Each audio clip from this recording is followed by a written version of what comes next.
This summer I got into stand-up paddleboarding, but I didn't love the inflatable life, and standing for so long felt a bit overrated. So I decided to buy a hard sit-on-top kayak. I wanted something as small and lightweight as possible, because I knew I'd have to transport it to the water by myself, and most of the time on foot, and that's a good 2 or 3 kilometer walk. The Pelican Sonic 80 was the shortest, lightest one I could find. It's sold as a youth kayak, but with a weight limit of up to 225 pounds, it's quite popular among adults too. The problem was there were basically no reviews on YouTube. Just a couple of short, ultra-low quality videos sponsored by Canadian Tire, the main seller of this boat. So I thought someone needs to make a better video about this thing, and it might as well be me. And by the way, this video was entirely shot on the Insta360 Go 3 as part of my continued testing of this tiny camera. At 7 foot 9 inches, kayaks don't come much shorter than this. This is good because it's easier to handle and store. This is also bad because short kayaks don't track well. Tracking just means going in a straight line. And it must be said, tracking isn't this boat's greatest skill. It's not terrible, though it does zigzag its way to the finish line. And when you stop paddling, it doesn't take that long for it to begin curving to one side or the other.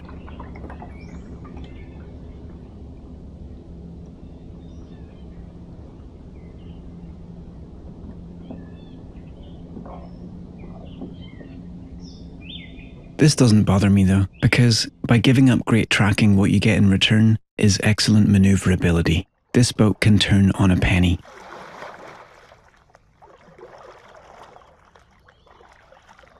Weaving in and out of the jagged edges of this lake and navigating around obstacles or through them is something this feels like it was made for. Another positive is stability. You'll have to really try to fall out of this kayak. With a width of 29 inches and the way the hull is designed, this is a super stable kayak. As for speed, it doesn't exactly zip through the water, though it feels almost effortless compared to the inflatable paddleboard I was using before. Weighing only 35 pounds goes some way in overcoming its mediocre aquadynamics. The built-in seat, to be quite frank, just isn't comfortable, at least not for me. You'll get better back support from a pregnant camel than you will from this. What you will get though is a powerful and rather cold enema every time you get in, thanks to this drainage hole perfectly positioned right under your. But this can easily be solved with scupper plugs or in my case a small piece of foam. In fact, one of the first things I did was plug up all the drainage holes, turning this from one of the wettest sit-on-top kayaks to one of the driest. It sits high above the water, so unless I'm on very choppy waters or I forget to add the drip guards to my paddle, I barely get any water in the kayak. And if I do, I just pull one of these plugs and let it out. It's made from the world's most slippery plastic, and the sadists over at Pelican thought it would be funny to design it with no handles on the sides.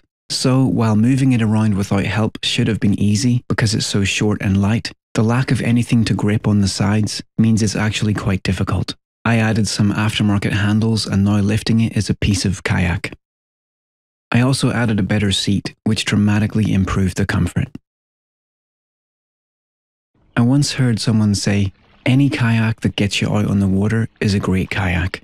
And so for me, this has been a great kayak. It's cheap, robust, lightweight, and with a few simple modifications, I was able to make it really comfortable and practical. For me, it's probably the best money I've spent this summer, and I've been going out on the water every chance I can get. I highly recommend it, but just remember, if you do buy one, before you do anything, unless you're looking for an instant cure to constipation, plug up that hole under the seat. Trust me.